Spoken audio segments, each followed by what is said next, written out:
Discuss करेंगे class 10 chemistry का chapter 1 chemical reaction and equations.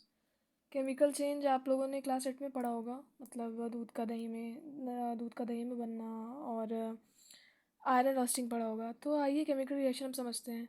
जब हम कपड़े धुलते हैं तो जो सोप डिटर्जेंट वगैरह होता है, ऐसा उसमें क्या होता है कि जो कपड़े कितने भी गंदे हो अच्छे हो जाते हैं, जैसे सर्फ एक्सल ऐसा कुछ। फिर उसके बाद जो हम एप्पल कट करके रखते हैं, आप सभी ने देखा होगा, तो मम्मी कहती है जल्दी से खा लो नहीं तो फिर वो ख़राब होने लगेगा, यानी ब्राउनिश कलर उस पर आने लगता है। तो ये सब क्या है? तो फ्रेंड्स बेसिकली ये सब केमिकल रिएक्शंस हैं। आप इस चैप्टर में इन रिएक्शंस की इक्वेशंस को पढ़ेंगे। तो आइए शुरू करते हैं। Chemical reaction. केमिकल रिएक्शन क्या होता है? It is the process in which new substances with different properties are formed. Friends इसमें ये चीज़ हाईलाइट करने वाली है कि डिफरेंट प्रॉपर्टीज़ का मतलब क्या होता है। जैसे हमने हाइड्रोजन और ऑक्सीजन को, जब ऑक्सीजन और हाइड्रोजन गैस को रिएक्ट करवाया तो जो कंपाउंड हमें मिला, यानी प्रोडक्ट हमें मिला, वो क्या मिला? H2O मिला। तो आप लोगों ने नोटिस किया होगा कि हाइड्रोजन गैस है, ऑक्सीजन गैस है, और H2O की प्रॉपर्टी क्या है? वो एक लिक्विड है। तो फ्रेंड्स बेसिकली रिएक्शन के बाद जो कंपाउंड बनता है उसकी प्रॉपर्टी रिएक्शन से डिफरेंट होती है। ठीक, आई होप क्लियर हुआ होगा। फिर atom of one element do not change into another element. ये पॉइंट फ्रेंड्स इंपॉर्टेंट है। इसका मतलब ये है कि जो हमने रिएक्शन पढ़ी H2H+O2, यानी H2+O2, इसमें फ्रेंड्स जो कंपाउंड बना H2O, यहाँ पे हम देख रहे हैं कि एटम्स नहीं हमारे चेंज हुए, इसमें भी वही एटम्स हैं। बस क्या हुआ कि उनका मॉलिक्यूलर फार्मूला कह सकते हैं और कंपाउंड का मतलब स्ट्रक्चर अलग है, वैलेंसी अलग हो गई है, प्रॉपर्टीज़ अलग हो गई है, बस एटम्स वही हैं।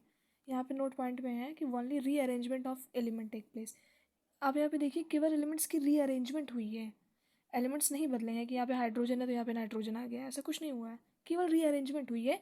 यानी पहले दोनों अलग अलग थे, अब ये दोनों एक हो गए हैं। यहाँ पे आप देखिए AB+C, फिर यहाँ पे A+BC। ऐसा नहीं है कि A बदल के यहाँ पे Z बन गया, ऐसा कुछ नहीं है, यहाँ पे A का A ही है। ठीक, वैसे फ्रेंड्स ये जो नीचे मैंने एक क्वेश्चन लिखी है, ये प्रीवियस ईयर में आया हुआ क्वेश्चन है। यानी Ag मतलब होता है सिल्वर, H2S मतलब होता है हाइड्रोजन सल्फाइड। उसके बाद जो कंपाउंड बना फ्रेंड्स, ये बना ब्लैक कलर का Ag2S। उसके बाद H2, यानी H2 गैस इवॉल्व हो गई।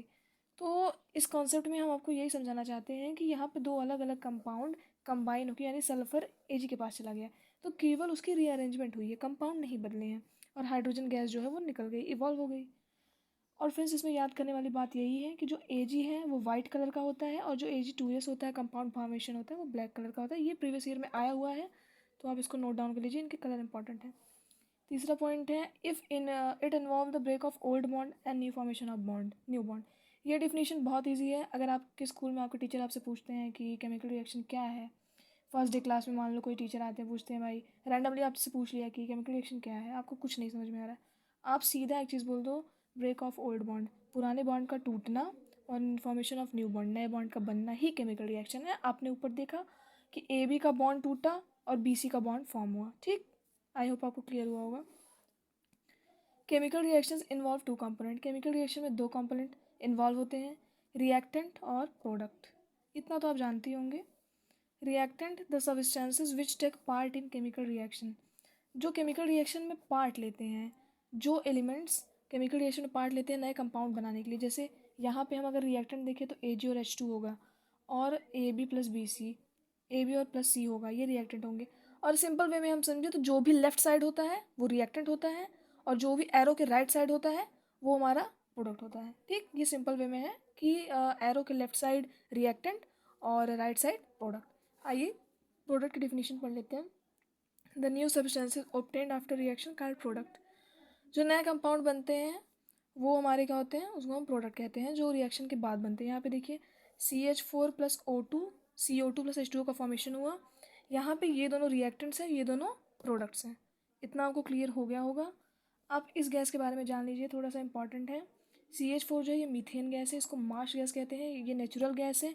और इसके बारे में ये भी है कि ये टेस्टलेस, ऑर्डरलेस और कलरलेस गैस होती है, और ये सिंपलेस्ट हाइड्रोकार्बन भी है। ठीक, और फ्रेंड्स अब आइए आपके बोर्ड पॉइंट ऑफ व्यू से समझते हैं कि क्या ये सब डिफिनेशन इंपॉर्टेंट है। फ्रेंड्स बिल्कुल इंपॉर्टेंट नहीं है।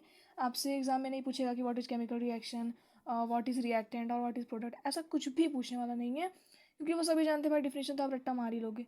तो इसके लिए फ्रेंड्स इसमें अगर हम देखें कि बोर्ड पॉइंट ऑफ व्यू से क्या इंपॉर्टेंट है, तो फ्रेंड्स ये एग्जाम्पल बहुत इंपॉर्टेंट है, क्योंकि इसमें कलर दिया गया है। बाकी ये तो एक नोट्स मैंने प्रोवाइड कर दिया है ताकि आपको ऐसा ना लगे कि भाई आपने पढ़ा नहीं। बाकी ऐसे कोई डिफिनीशंस बोर्ड्स में आपके नहीं आने वाली है। आपके बोर्ड्स में आपके एनसीईआरटीज़ की activity, NCERT questions plus previous year अगर आप लोग कहेंगे, आप लोग की डिमांड रहेगी, तो हम फर्दर पीवाईक्यूज़ भी टॉपिक वाइज लेके आएंगे। Thank you friends.